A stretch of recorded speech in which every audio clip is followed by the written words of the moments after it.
Aujourd'hui, je vous parle de l'estrogène et de la progestérone. Ici, Dr. Alexandra. Puis j'en parle parce que ça a vraiment beaucoup de rôles dans le corps. Puis des fois, on ne sait pas exactement justement c'est quoi le rôle.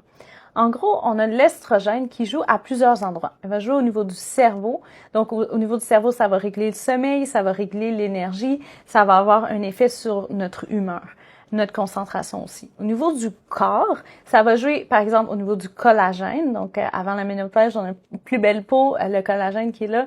Ça va jouer au niveau de la lubrification, surtout au niveau vaginal. Au niveau de l'ovulation, ça a un rôle. Donc, quand on a notre pic d'estrogène, ensuite de ça, on a l'ovulation. Puis, pendant le cycle menstruel, ça va venir créer cette couche d'endomètre qui grandit au niveau de l'endomètre, donc de l'utérus, pour préparer pour une éventuelle grossesse. Donc, il y a vraiment beaucoup de rôles. Je les nomme pas toutes. Ça va régler aussi au niveau du cholestérol, du métabolisme. Donc, ça a beaucoup d'effets. Le progestérone, elle, c'est plus, elle est considérée comme l'hormone qui calme, qui est plus stable. Donc, au niveau du cerveau, va avoir cet effet calmant-là, va aider au niveau du sommeil.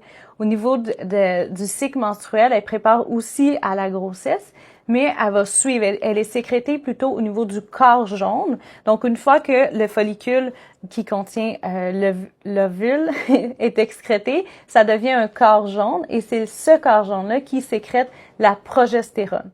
S'il y a une grossesse, ça va aider à maintenir la grossesse. Ça va aider à ce que ça relaxe le muscle pelvien, puis aussi qu'il n'y ait pas des contractions qui se passent de manière prématurée. Donc, ça va aider à maintenir la grossesse. Donc, il y a aussi beaucoup de rôles dans le corps d'une femme. Les deux sont donc sécrétés au niveau de l'ovaire, mais l'estrogène va aussi être sécrété au niveau des glandes surrénales, au niveau des gras, des tissus et tout ça. Il va y avoir une plus petite sécrétion, mais après la ménopause, ça va être surtout de là que notre estrogène va être sécrété. Donc, à l'adolescence, ce qui arrive, c'est qu'on sécrète de plus en plus ces hormones. Pendant notre cycle de fertilité, donc pendant toute notre vie qu'on a des menstruations, le taux va être stable. Puis arrivé à la périménopause et ensuite à la ménopause, les hormones vont tranquillement diminuer. Puis il va y avoir des effets, par exemple, il peut y avoir une fragilité au niveau de l'os, des effets au niveau cardiovasculaire, on prend du poids plus facilement parce que ça agit au niveau du métabolisme. Donc c'est pour ça qu'il y a tous les fameux symptômes de la ménopause. Donc j'espère que ça vous aide à mieux comprendre le rôle de l'estrogène et de la progestérone. J'ai beaucoup de vidéos cette fois-ci sur justement périménopause, hormonothérapie. Donc je voulais juste qu'on sette un peu les bases ensemble pour vous aider à mieux comprendre ces deux hormones-là qui sont vraiment clés.